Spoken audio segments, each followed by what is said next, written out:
Greetings everyone and welcome to this fanfic read-through. What I'm about to read for you is the epilogue and the chapter that followed. The chapter 24 is made long after I finished this fanfic.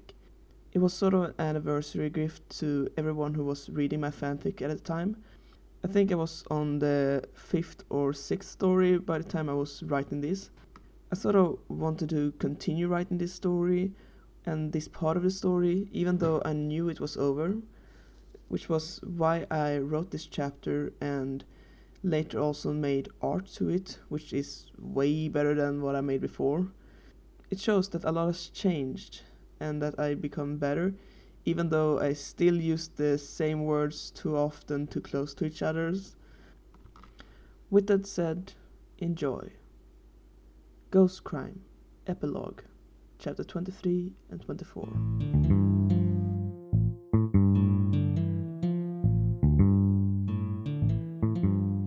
The FBI agents were in the air. The jet had taken off when Luke and Jero was released from the hospital and on the plane.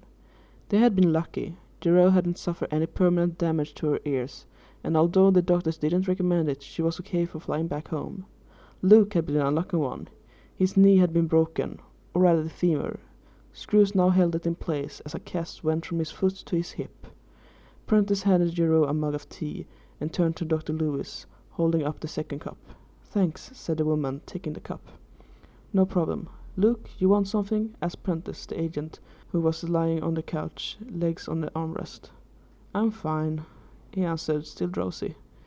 "Can you believe this, missum?" said Jero, sipping her tea, as Prentice walked into the pantry, making herself a cup. "Ghosts, possessions, time travels, sounds like a science fiction novel," said Rosie, being the only one drinking coffee and filling out a report. "Makes you wonder what other kinds of supernatural things there are out there," hummed Lewis. "I'm just glad I can return to my boys this time," said Jero. She had pulled her feet up and had a blanket around herself, warming her hands on the mug of tea. "Speaking of kids, I would have liked to have a talk to those three before we left. Maybe we could have gotten some honest answers from them now instead of the half-truths they were giving us," said Rosie, writing something in his report.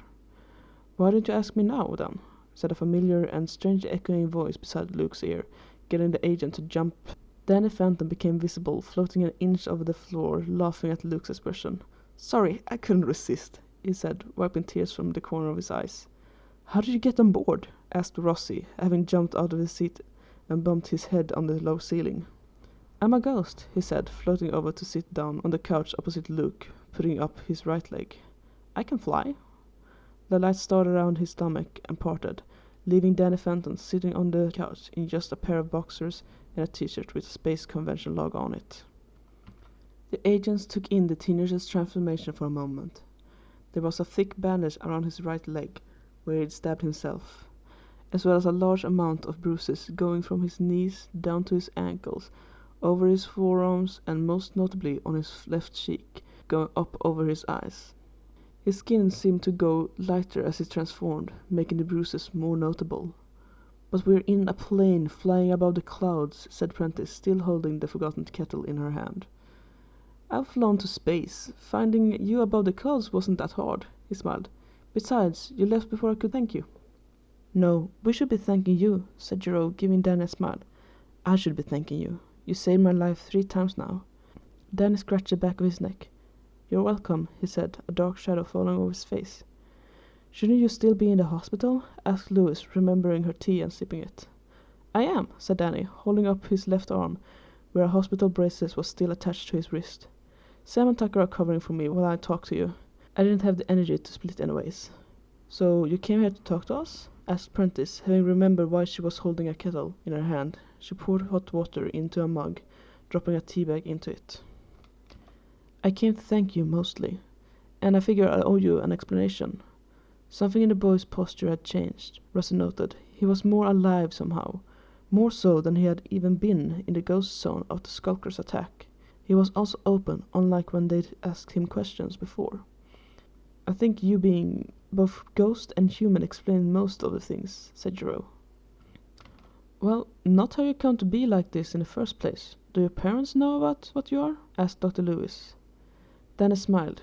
"First, I'm a half ghost, half human. The ghost in the ghost zone called me a hoffa. Second, I became like this in a lab accident, and no, my parents don't know, and for now it's for the best, he said, ticking the questions off on his fingers. In my experience, it's never good to hide big secrets from parents, especially not secrets like this, said Rossi, speaking somewhat from his own experience. You don't know my parents. They wouldn't understand. They hunt ghosts for a living. They hunt me when I'm in my ghost form. It will hurt them finding out that they hunt me and tries to kill me or capture me or dissect me. Then he shivered. And finding out that one of their own inventions turned me into this, they wouldn't forgive themselves. For now, it's best they don't know. They all understood that that was just the tip of the iceberg. Danny was most likely afraid of more things than just telling his parents. Most teenagers were. How did this happen? She asked, taking the conversation away from the parent part. Shrugging, Danny looked at her. My parents built this ghost portal in our basement, but when it didn't work, they just gave up. I was showing Sam and Tucker around, and Sam sort of dared me to go into the thing. It wasn't working, so nothing should have happened. He smiled. I tripped on a cable and put my hand out. Turns out the reason the portal didn't work was because my dad put the on switch on the inside. Who puts the on switch there? Asked Luke, listening to Danny's story. My dad, said Danny, as if that was the obvious answer. Anyway, there was this great green flash. Everything just changed and I don't remember much of it. When I woke up, this is what I looked like. The light appeared and his appearance changed once more. I had no control of it at first. It was a wonder that my parents didn't notice. He changed back again. So when you said that you died 2 years ago, you meant that the accident happened 2 years ago? Asked Rossi, remembering the talk in London. I honestly don't know if I'm dead or alive, said Danny, running his finger through his hair. Who knows about this? Asked Prentice, leaning against the pantry counter, holding her tea mug in and shaking hands. Sam and Tucker, obviously. They were there when it happened. My sister found out 2 months after, which was no wonder. She wants to be a psychologist for a long time and noticed that I was acting differently. He smiled. No matter what he told Jazz, he was grateful that she was the annoying, meddling big sister. His smile disappeared as he thought of the other who knew his secret. My cousin Danielle knows too. Freak show, and another hoffa like me. Can't say his name? Asked Luke. Danny made a face. He will not reveal my secrets as long as I don't reveal his. So were you hunting this killer when you came to Chicago? Asked Rossi, a notebook in his hand. Nah. What I told you was true. We were here to go to conventions. My ghost sense told me a ghost was near. I took off, and when I got to the alley, the guy was there. Though I was the first to attack, pushing him off the woman. I didn't know he was possessed until I saw him bleed. Then it was hard to defeat him.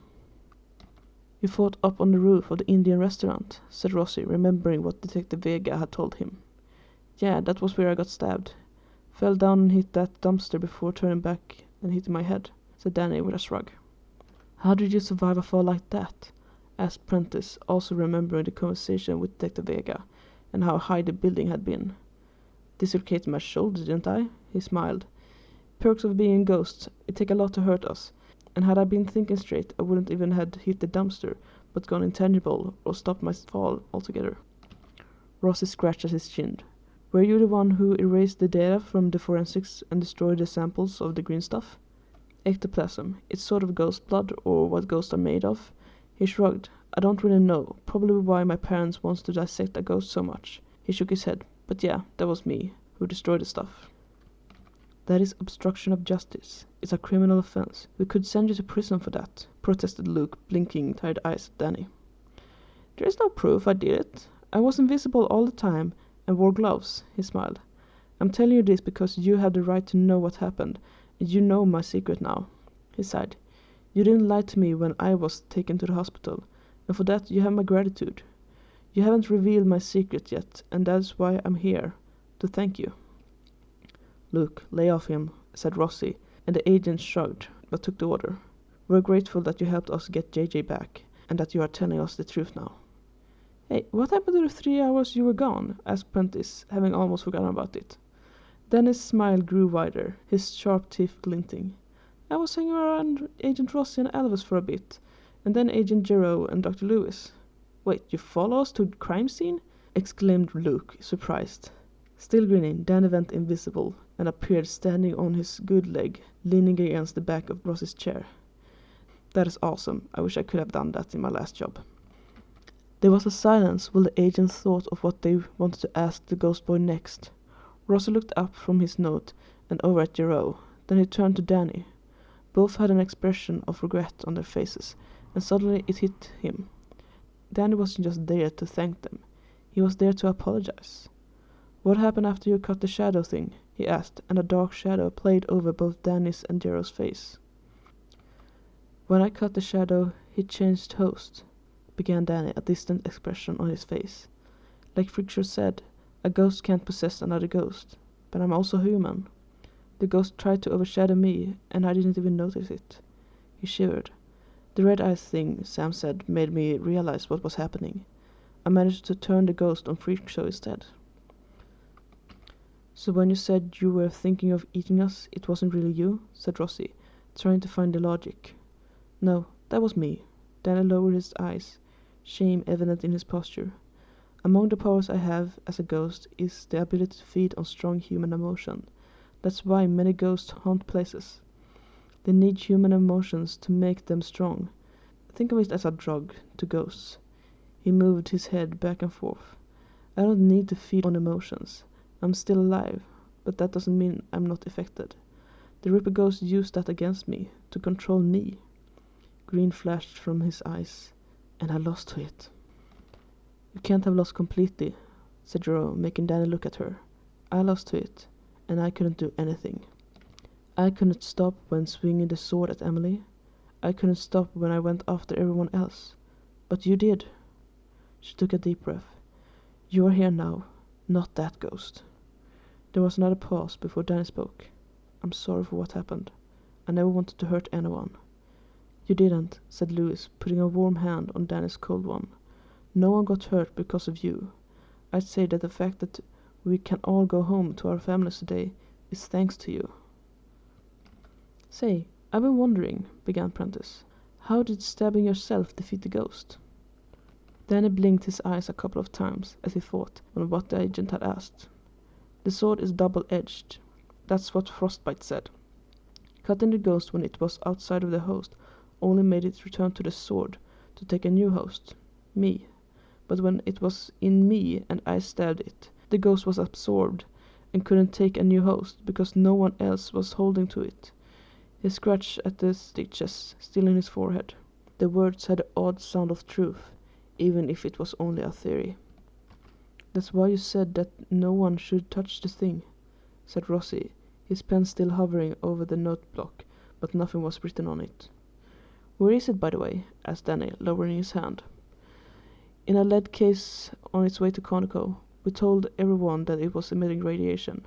No one handled it without protection after that," said Luke, having sunk down in the couch once more. Smiling, the light that transformed Danny flared up around him again. "I'll come and take it to a safe place later," he said. "Final question," said Rossi, as the ghost boy floated in mid-air. He turned his head to one side.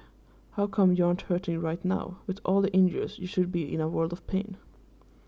Danny grinned, showing his sharp teeth once more.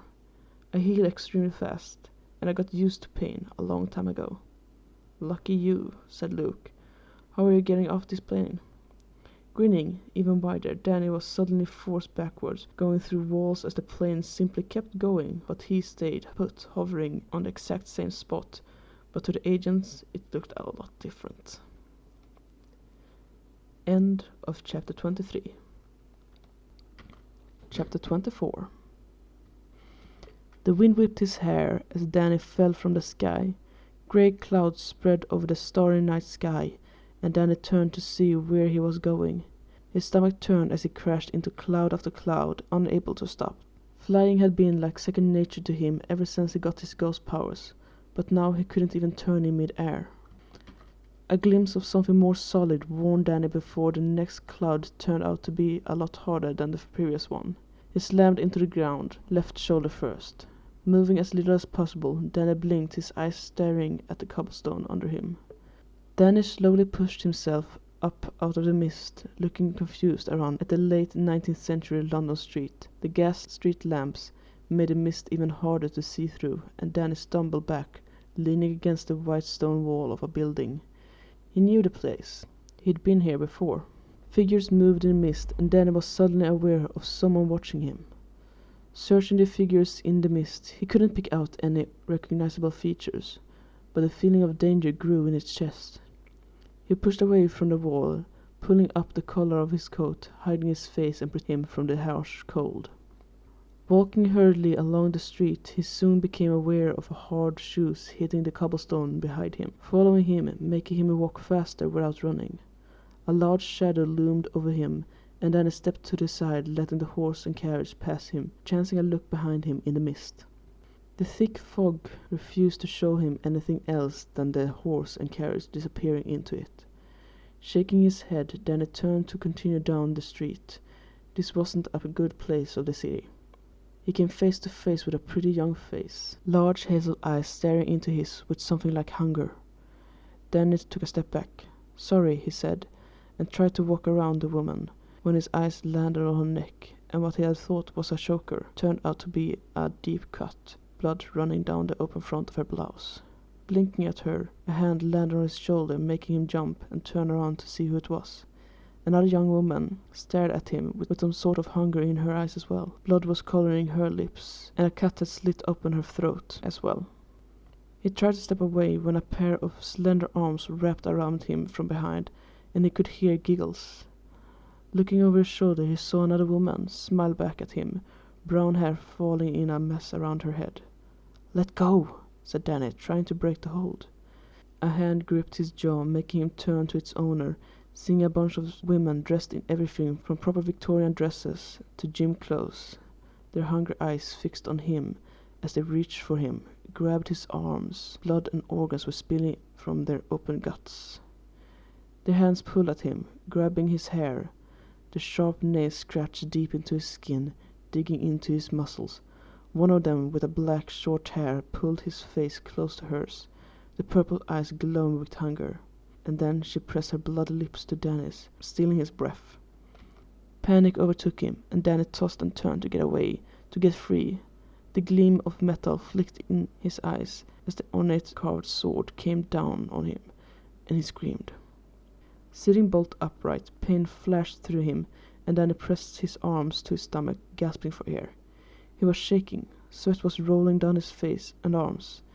The t-shirt he wore was already soaked through. A soft hand touched his shoulder, and Danny almost jumped out of the hospital bed, ready to blast whoever had touched him. His eyes landed on the red head beside him, and he relaxed a bit. His sister had that worried look on her face that Danny had come to hate a long time ago. He swallowed. His throat and mouth was dry. "Crap," he croaked, leaning back to sit with his back against the tilted bed and pillows. Jazz lifted an eyebrow at him.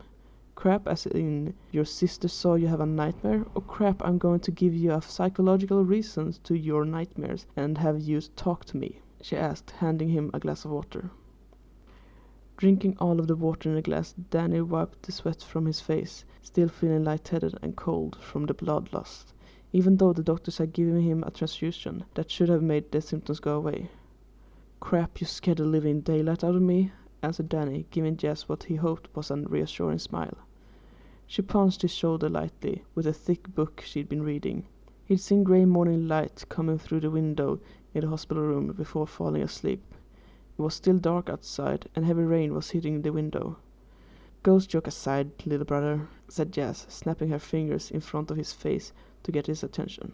"You good?" she asked. Taking a deep, calming breath, Danny smiled at her. "I'm good," he said, not needing to say anything more.